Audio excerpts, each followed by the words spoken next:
Bonjour à toutes et à tous, soyez les bienvenus chez l'écrivain, le podcast où l'écriture est à portée de votre main. Je suis Maude et comme chaque semaine, je réponds à une question que vous m'avez posée sur les réseaux sociaux et qui concerne l'écriture. Cette semaine, je réponds à la question de Nana qui sur Twitter me demande comment écrire un bon 4e de couverture. Alors le 4e de couverture, je le rappelle vite fait, c'est le petit résumé qui se trouve sur le dos de la couverture. C'est celui-là qui va normalement donner envie à votre lecteur, après avoir vu votre couverture et lu le titre, ça lui donne envie d'en savoir un peu plus sur votre manuscrit, sur votre roman, donc de l'acheter ou de l'ouvrir pour le lire. Donc pour faire un bon 4e de couverture, bon, il n'y a pas de solution miracle, hein, c'est pas une recette miracle. De toute façon, en plus, un 4e de couverture, c'est comme tout, l'écriture étant de l'art, c'est dans l'art, donc l'art est hyper subjectif, ça plaira ou ça plaira pas.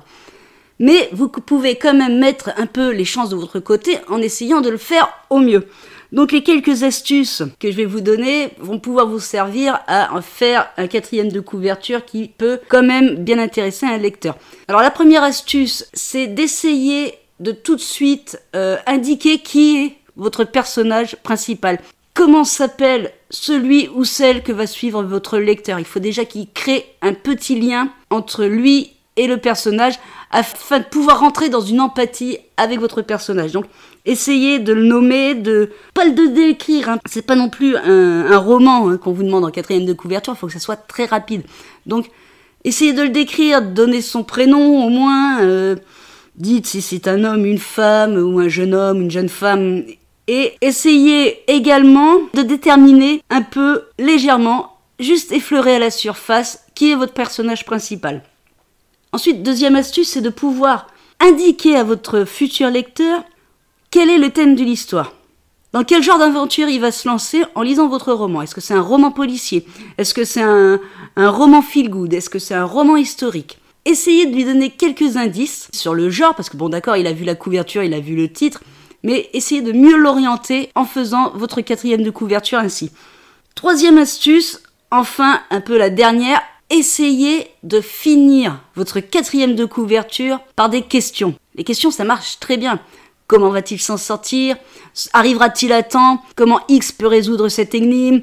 Comment Y peut-il parvenir à temps? Enfin, des choses comme ça, vous voyez ce que je veux dire. Essayez de faire que le lecteur s'interroge à la fin de votre résumé pour se dire « J'ai vraiment envie de savoir s'il va y arriver, j'ai vraiment envie de savoir ce qui se passe ensuite, donc je prends le livre et je vais le lire. » Donc voilà, pour résumer vite fait un 4e de couverture, il faut que vous fassiez en sorte que votre lecteur crée déjà un lien d'empathie avec votre personnage principal.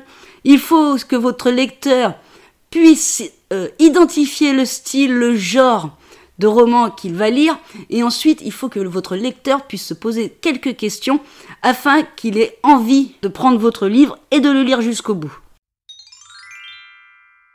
Voilà pour la réponse de la question de cette semaine. Si vous avez envie d'apprendre l'écriture ou de développer un peu votre style, je vous offre une formation, tout ça gratuitement. Vous trouverez le lien en description de ce podcast.